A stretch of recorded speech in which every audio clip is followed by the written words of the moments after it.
it's been super loud and hot over here right now. So hopefully there's no distractions as I'm reading this to you. Good afternoon. It's October 20th. Here we go. If you were to ask me what is the greatest danger facing AA today, I would have to answer the growing rigidity, the increasing demand for absolute answers to nitpicking questions, pressure for GSO to enforce our traditions, screening alcoholics at closed meetings, prohibiting non-conference approved literature, i.e. banning books, laying more and more rules on groups and members.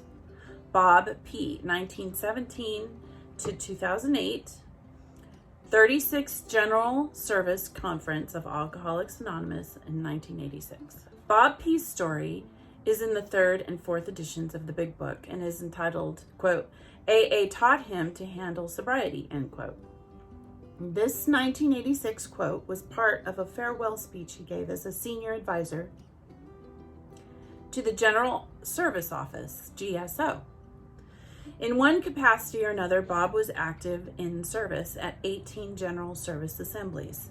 He didn't see his fellowship suffering risks from what critics, treatment centers, or public policymakers do or say. Rather, he worried that decay would happen as with a potato fallen prey to ring rot from the inside out. Stewardship of the fellowship requires love and tolerance. And most of all, open-mindedness. We don't know what's right for everyone. We barely have a grasp on what's right for ourselves.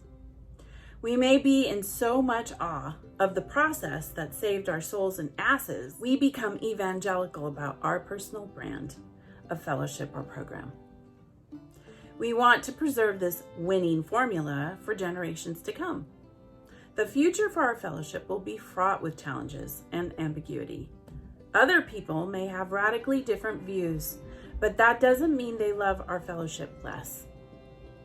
Rigidity can be prevented by constant trial and error and the introduction of new ideas. Adaptability has a future. Reification, taking a fluid idea and making it rigid, can lead to extinction. I can be flexible and welcoming. If I can be an example in my group, this can have a contagious impact throughout the whole fellowship. Am I receptive to foreign ways of seeing, or do I dismiss different opinions as being dangerous or inferior? So what I really liked about this is that the points that I liked, it says that fellowship requires love and tolerance.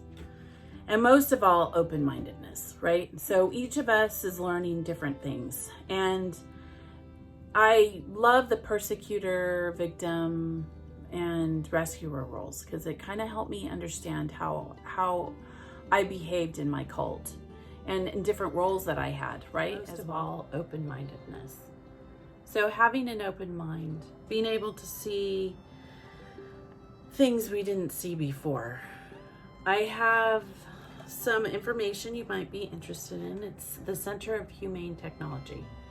It really helped me understand how propaganda affects our minds and how it affected me, propaganda affected me in my cult, and then how it affected some of the choices that I made when I came out of the cult. I had gotten myself right back into other cults and the extremist views that these other cults had. So that was, being able to take that course allowed me to see the biases that are already held. It's trial and error and the introduction of new ideas. New ideas are so important to hear. It helps us grow. Then it says adaptability has a future. Taking a fluid idea and making it rigid, it can lead to extinction, right? So we have to be flexible. And that flexibility, right, can be contagious and impact a whole group.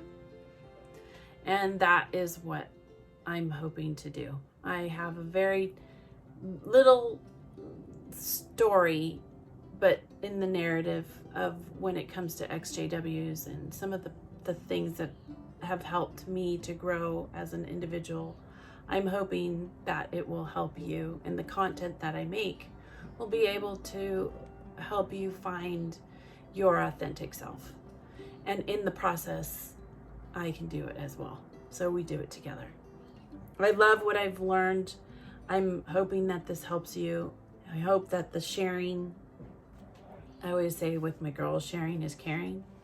Yeah, so I enjoyed today. I hope you had a good day. I hope I didn't ramble too much. I did a couple of takes of this and then I realized, well, you know what? Maybe I should just narrow it down.